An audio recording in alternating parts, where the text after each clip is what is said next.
Stormy. Now, something to note. What's going to happen when we go to pick TNZ's hero, formerly known as Cura, if you guys were watching MSC? Because they attack the Lancelot. There's so many choices left. Are they forcing him into a utility jungler, or are they forcing him into the Nolan? Because Nolan's still out there. Nolan is still out there. I agree with you. But, I mean, considering everything that's put into play, we might have something else come on the table. Hey, fun fact, Reign of Stars, Rosa posed a 100% win rate on Novaria in 5 games at MTC Season 2. And, finally, we do get to see the Nolan ban. Yeah, as I told you, after taking the marksman or the gold laner generally at Team Fireflux, they will continue pressuring Sasa a little bit, but here comes the funny part for me. There's a lot of picks that are still there. They can be used for the team, for the side of Team SMG. They haven't yet chosen the marksman, but the Beatrix is there, and there's a lot of other picks for Team SMG. So far I would say that the early phase of the draft, I kind of lean towards Team SMG. I think I could agree with that sentiment as well, but it's highly dependent on which side of the map it's going to be playing around. And I feel with Fireflux, they're considering where their bans are, I think they're going to be, again, playing towards the gold side. Baxia gets locked in, so that answers your question. They're not going to go for the assassin. They want that utility jungle, and more so, they want to maintain their tempo against Team SMG. So that means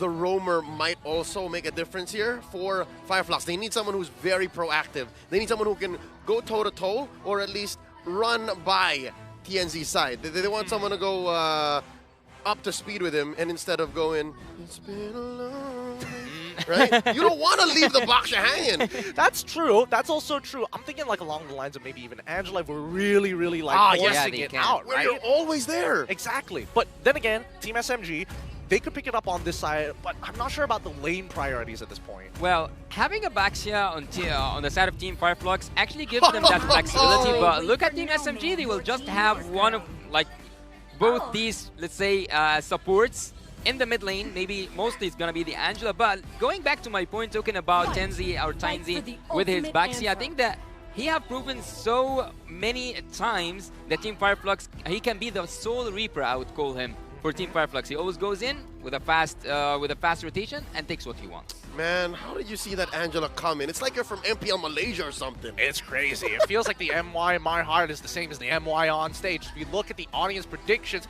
thank goodness, because apparently here in Malaysia itself, we have a population of nearly 150%. People flew in. People flew in. For the wildcard, they're still there apparently. Just to send in their votes. But look, the rest of the world is still leaning. I mean, there's still parts that still believe in Fireflux, especially from the EECA. It's good that they have that support, but honestly, I'm ready to have my expectations either be met or completely ruined. Well, I will tell you that your expectations, if they are towards Team SMG, for them to win, they have to win the early game phase, because whenever they lose the early game phase, it's so hard for them to recover. Well, seeing the draft here, I would say that Team Fireflux have a lot of pressure to apply, but let's see together.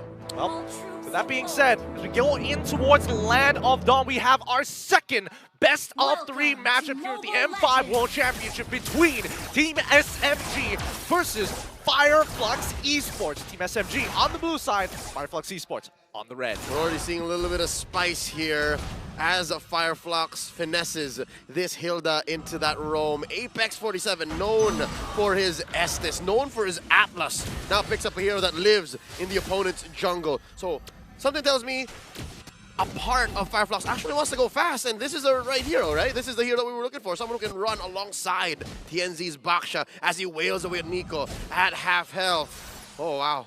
Fireflux already off to a great start.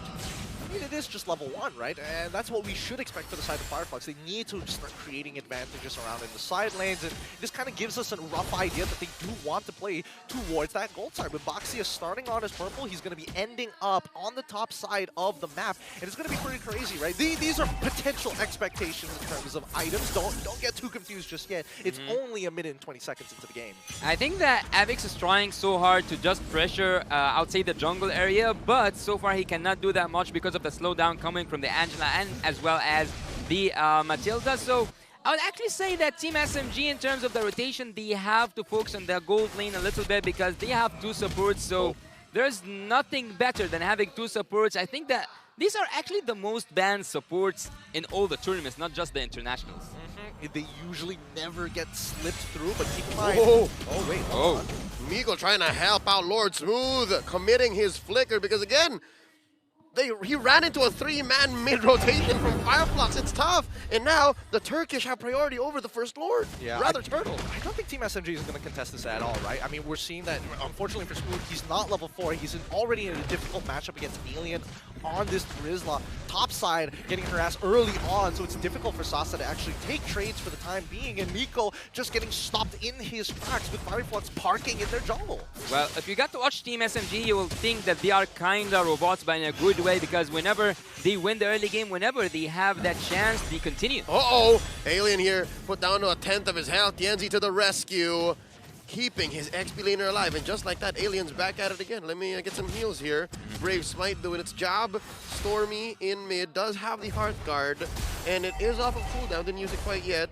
So maybe now we see Team SMG actually, you know, put up a fight. Well, I don't know. Personally, for me, when I'm thinking about like Stormy on Angela, my blood starts to boil because he's such a mechanically gifted player. So this Y-Bush puts a few stacks on to the Kage as they both back off. Yeah, unfortunately with the Joy, the early game damage may not necessarily be there. It does take a little bit of ramping up to build to that point. But in the meantime, at least for Sasa, he's on the Beatrix, right? And we know that traditionally, even if Beatrix is in a quote-unquote losing matchup, clearing the waves is also an option.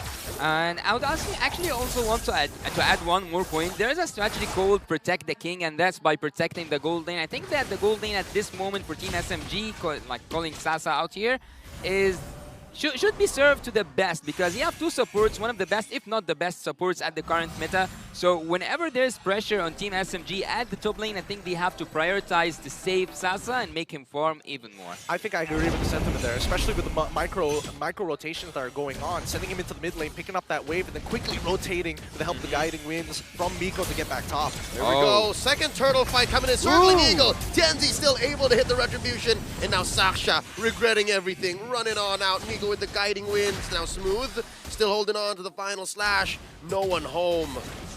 Catch me if you can, I'm telling you. It's difficult to kind of lock them down, but Sasa...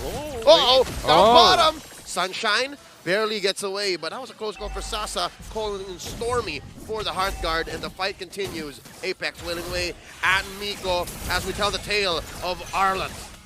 By getting near to that 5 minutes, we see that there's a switch lane that happens so fast, but what's also so fast is Saxa. Oh, still Apex. This man is relentless. Oh, interesting. That stat down bottom might as well tell the story of how Arlet might be, what, foiled by Trizla? Yeah. Because the stats look better. I mean, the stats definitely are going to look better overall. Oh, Miko.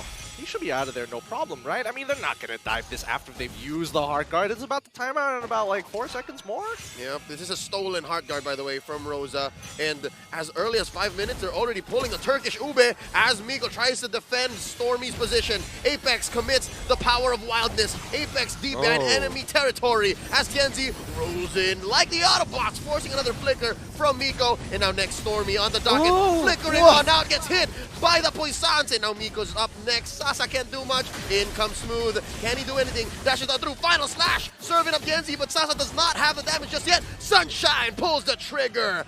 Torn apart memory. Smooth folded in half.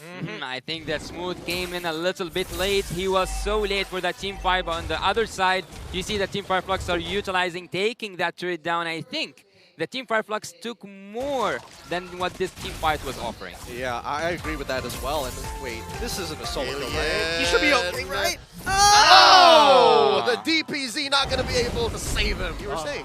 Yeah, I think that overall, the way that Fireflux is playing, it's actually pretty smart, right? But keep in mind that Team SMG are quite accommodating. For an example, we did see Stormy kind of flicker in an awkward manner, but he really understands that it's more important to give that kill over to Tianzi than to give it over to someone like Sunshine. Look at this. After the turtle take, Team SMG looking to punish Apex. Not going to happen as he dashes on through the bushes using the Hilda's passive. It's tough. Fireflux taking all the turtles, going 2K ahead here, 7 minutes in. Well, there's something that really irritates me about that, and they are and that's that Team SMG are focusing with Smooth more than they are focusing with Sasa. think they believe that at least for Sasa, it's easier for him to clear these waves in comparison to Smooth, who's already not only having a bad matchup in that 1v1, but more so, his wave clear isn't as effective. Well, I would agree with you, but again, let's look at the in-game equipment here. We see that the Beatrix already got the Blade of Despair. On the other side, there's 2 items, though. Sunshine is actually doing really good. Oh, it looks like Team SMG might be looking for a play here. I wonder if they knew that Rosa was in the bush. Rosa, by the way, stole the Hearth Guard, and up top, this is odd. They planted Saksha there for about 2 minutes now. Smooth gonna get taken down. What's happening to SMG? This is what I was talking about, right? It's one of those moments where you want to see Team SMG kind of thrive, but it's really difficult with this style of comp, especially if Fireflux are going to be stuck so close together. Well, Team Fireflux are actually doing really good with that draft. I wasn't, at the beginning, at the first phase, I wasn't agreeing with the draft that Team Fireflux had, but by seeing everything, like by seeing all the teams pick up all their heroes and showing us the strategy, I think that Team Fireflux are actually nailing it. Yeah, Sue. Early in the draft, you were already not agreeing with the Turkish Ube, and here they're showing you this is the Turkish Ube. Oh, but is it? I think that the Ube relies on the healing, though, right? It's delicious. I mean, they stole the heal. They did steal the Heart Guard, so they have that going for them. They did have that going for them, but at the very least, Tianzi, right, he's really taking advantage of his EXP lead. He keeps seeing Saksa hang around on the top side of the map, so he has been coming down to quickly tax him, put that brass tax on him. But there's something I really wonder about. When does SMG get more, let's say, aggressive? Because 3 turtles in, Fireflux takes them all, and even with that Lord, it's so hard for them to contest. I think it's a matter of a window. Team SMG is looking for a window. So far, they've been very passive. They've been taking trades, and it hasn't punished them as hard. But wait, this might be it. Alien down to a third of his health, forced to use a DPZ, and Tianzi looking for the clap back. A turn. Sunshine presses the button. Torn apart memory. Sasa going back. Oh, Lord Smooth with the final slash. Serving up an ult to Sasa. That's Nibiru's passion. Smooth taken down. Team SMG misses the window. Anti-synergy once again, the final slash pushing them out of Bennett's rage. A little unfortunate there. I think they could have used it as zoning. Wait, here we go. Kenneth Fedelin finds Rosa in the back, and the Joy gets its first actual assassination in the back line there. Amazing. He's able to dash right through. The Sakshanatics go wild. Yeah, Saksha knows when to go in and how to go in, and by taking that kill, I think that this might be the first time that we see Team SMG actually fights. Yeah, I mean, they are looking to get into these fights, but it can get extremely difficult, right? Because I'm imagining them trying to chase down a kill, and then all of a sudden, you're seeing the Toys Poissons just get laid across the floor, and you're just taking damage for no reason. Oh, Miko's playing with fire. Oh, no. Kenzie answers back, and the rest of SMG were there. You were saying. Yeah, I think that at a moment's notice, things are going to change. But I think that Team SMG are only going to get proactive once we hit the later stages of the game. For the time being, I think Fireflux have full control. And also, I would say that Team Fireflux at this moment, I'm not going to say they have a lot of gold lead, but they don't want to take this Lord, actually. They are looking to fight. It's a slow take here. The Turkish want to dance. Rosa with a stolen circling eagle, putting Miko down to a fifth of his health. Lord here at half. Alien kiting, Alien pulling. As Tianzi says, let's call it off. Not a good Lord take here. They reset. Saksa's going to show himself. Whoa, here we go. Conceal play. They spawn out Smooth. Flickering on out. Final slash. And all but the kitchen sink left to take down Smooth. And here comes the rest of them. Saksha gets a Heart Guard in. Miko says, let's go. Alien gets caught out. The damage once more. Not enough. Fireflux retreats. Not a single casualty.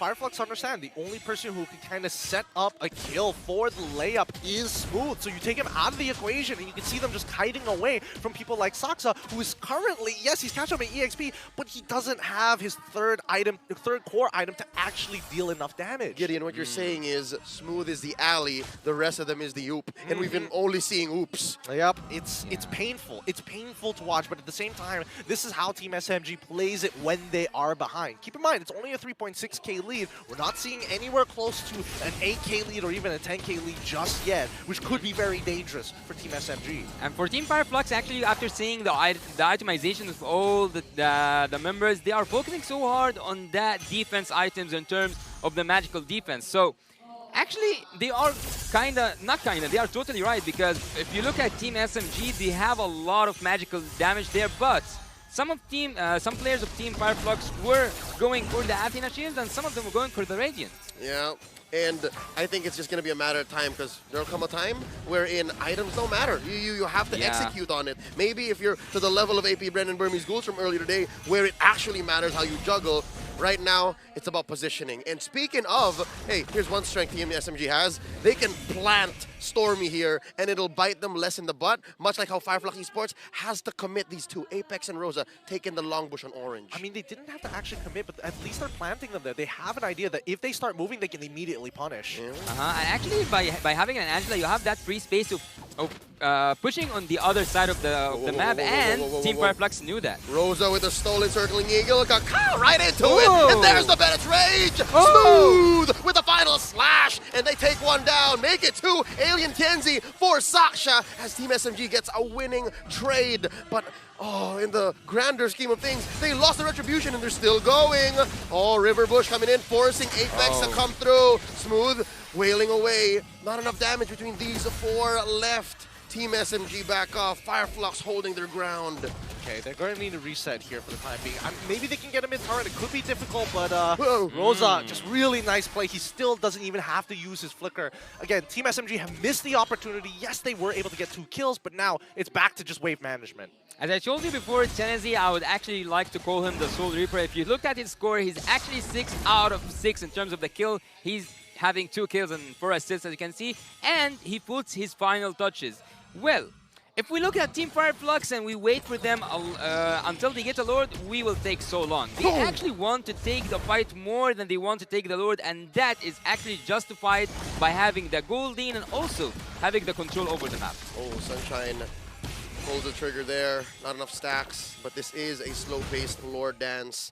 Gentlemen, can you believe it? Lord evolved. During the dance, he's like, come on, man. You guys don't take me or not? Yeah, and I think that, at least for both of these teams, nobody really wants to be committing too hard on this Lord. Because, again, the engage and counter-engages coming in from both sides are actually pretty devastating. And I think, Fireflux have learned their lesson. They don't want to give any more of a lead over to Team SMG, so Team SMG must take the initiative. And Yenzi spot smooth in that bush. Coming in with the final slash. It's Miko with his Wisps who actually take it down. Big win for Team SMG, but they do lose Smooth along the way. Fireflux doing damage control, backing off. Team SMG holding their ground here in mid. Tier 1 in jeopardy, gets taken down by the Turkish. And Saksha tries to look for the flank. In he goes, hard guard by Stormy, asking for the assist, and they back off. This is a perilous engage. Yeah, a messy team fight, followed by a mid lane turret, followed by a kill. And actually, the one who takes that Lord was the rumor, so both junglers better luck next time. And look at Team SMG. You will see that they did recover, and that's actually the opposite of what I said earlier on. Team SMG, when they lose the early game, they don't recover well. Well, now they are answering me. Yeah, I mean, they've been struggling to kind of set up this arm bar, really trying to pull it out of their hands to get them into that chokehold, but Fireflux have been doing a really, really good job at kind of slowing it down. But now it's coming to a point where, wait, hold on. Miko gets folded in half. There's a trade though, the damage is real. Team SMG are obliging Fireflux, welcoming them with open arms as Sasa is fully loaded. Now Fireflux on the defensive, losing turrets, top, mid, bottom, big fat wave, and Saksha and the gang pushing them back. Now Stormy's feeling it. Now Stormy's just calling the shots. He is. And honestly, coming to cinemas near you this December, Sasa Reloaded. I mean, the fact is that we're coming to a point where the items are starting not to matter. And that's where we see Team SMG actually building up that confidence. It's not like we're at a disadvantage. We're coming to a point where we can actually take you on toe-to-toe. Well, looking at Sunshine especially, he's the first one who completed his itemization, and at some point one of these Wind of Nature, can be a game changer, because both marksmen have it. And if you look at Team SMG, you will know that this is the person you want to take out. It's Sasa. He's the most dangerous. He is the most favorite, let's say, player at the team currently, because he is getting the assistance from both Matilda and Angela. I mean, they're not gonna let him dry out against Fireflux Esports, right? I mean, he's the main source. I mean, does Apex get out of this? Apex gets his immortality pop, and here comes the rest of Fireflux looking for the turn. Smooth takes him down. Sunshine already used. The Wind of Nature gets taken down by Saksha, and now Rosa's up next on the docket. Down to a fifth of his health, healing up. The Hearthguard able to get him in. DPZ by Alien. Gonna survive, but for how long? 2-0 quick takes by Team SMG. Now imagine being Smooth. You get shafted in lane, you get shafted in the draft itself, and when all hell breaks loose, he is still able to pull Sunshine out of position for his team. That's what you need in an EXP laner. SMG team, they just bounce back, they just come again, and not just with the kills. Also, the first inhibitor turret mid lane is now wide open for Team SMG, and actually looking at the flipping tables or the turning tables, now they are the ones who want a team fight at the Lord and not just the Lord. Yeah, no. Fireflux are a man down, so they forced the issue and dealt permanent damage as Sasa and the rest of SMG rush that Lord. That's the second for them this game, and can confirm it's now evolved. How's the Ube looking like right now? That Lord is dealing extra damage. It's starting to be real difficult here, especially if Sunshine is always going to get thrown out of position. Keep in mind, it's not just about him. It's also Rosa as well, right? He needs to find correct ultimates, but Saksa can run both of these heroes down. So it's one of those push and pull situations, and right now the real-time win rate is looking heavily in the favor of Team SMG, despite the abysmal early game. Well, that's how things should be, actually. Team SMG, as I said earlier on, they have that momentum and they have to use it to their favor, applying a lot of pressure with these international strategies that they have just faced. Team SMG, so far, have learned something, and that to recover from a really hard early game. They continue to grow. That's what I love to see. Here we go. Circling Eagle, answering back. Miko compromising. Fireflux's positioning. That's a final slash from Lord Smooth. Sunshine down to a fifth of his health. Gonna get popped here before he even gets to use his ult. And now Sasa gets spotted out. Apex takes him out. 2 for 1 so far. Fireflux winning the trade. This is our base. Get out of my base! As Fireflux goes ahead and takes down the Lord. Team SMG might want to check themselves before they wreck themselves, as Saksha here buys the immortality just in the nick of time. He's still up. Now he's down, unless, where's the delay damage? There it is! Alien sent them home. Oh, that was painful. I got a huge sense of PTSD. Like, I've seen this happen before at the wild cards, and it's happening all over again. So recent. It's so very recent, right? You got to give it up to Apex 47. The fact that he is positioned so far up, not only giving vision, but more importantly, disrupting Sasa between his auto attacks, and more importantly, disrupting that reload is so key to Fireflux's victory. The fact that we not only saw Apex disrupt him, but the commitment from Alien to ensure that it happens. Team SMG, after Saksa's full combo, lose all their damage when Sasa dies. I would actually also want to... I would actually applaud for Apex because he made them distracted, so distracted the backline was in chaos. Oh, circling Eagle, knocking up TNZ, final slash already committed, plus the Puisan, so both teams understand, hey, if we don't spend our ults, we might have died here. So with that said, Team SMG, they respect the fact that, hey, we kind of overcommitted there. Well, look, at this point, I think that both damage dealers, the Saksa and also Sasa, are being treated as kings because at this moment, both of them can have the assistance of 2 supports, and not just that, you have the immortality, and not just that, even you can use the freeze or a Wind of Nature. So, at this point, I think that Team SMG is unkillable. Unkillable is a statement. It kind of depends. I feel like it comes down to whether Team SMG want to fully commit. And I think that commitment condition really boils down to ultimate usage from the side of Fireflux Esports. If we learn anything from Fireflux, wait, hold up, Saksa is going pretty deep here. He's checking into that bush, forcing Sunshine. Oh my gosh. To use the ult, that's a respectable amount of damage there that Saksha has to heal up. Oh, Gideon, you were saying? Yeah, I think that at this point in time, Fireflux, they're waiting for the engagement of Team SMG to look to punish. Yeah, no, they're so much better on the turn. Do you guys think that we will see like a flicker final slash from Smooth taking everything away right now? Only if we see Sunshine and Rosa really close together. Looking for the setup, Smooth in the middle of 4. There's one, displacing TNZ. TNZ steals it! right underneath SMG's nose as they force Saksha to go ahead and juggle items. The hard guard not coming in clutch. 2 for none. Thank you very much. You get nothing, good sir, as Fireflux just... Oh man, that's it. That's it. This is a big win. Just like that, and rubber bands over their side again. And they get another kill on top of that. 3 down, a Lord take as well. Despite getting pushed away by Smooth, it just was not enough. Fireflux come out on top. With impunity. Everything that they've done, Team SMG could not answer back. Now they're inside the base. The first inhibitor is going to fall, and that might be all they need. They're defending.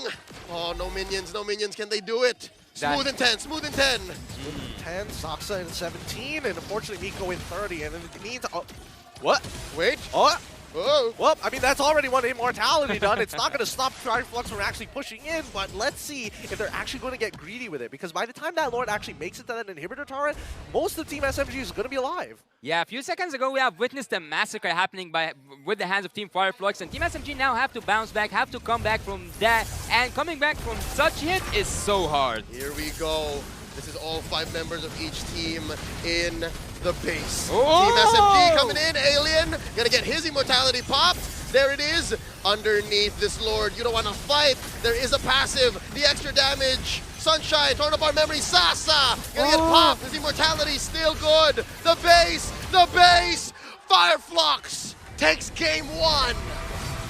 Good game coming out from Fireflux. Just a tankier line of play, easy ways to actually look for these counter engagements, and more so, punishing big mistakes coming out from the side of Team SMG, especially once the trigger has been pulled. They've been playing towards their own strengths, and honestly, well done to Fireflux Esports for game number 1. They know the limits of the Ube, and they finessed that last bit of value from sticking together and punishing what SMG was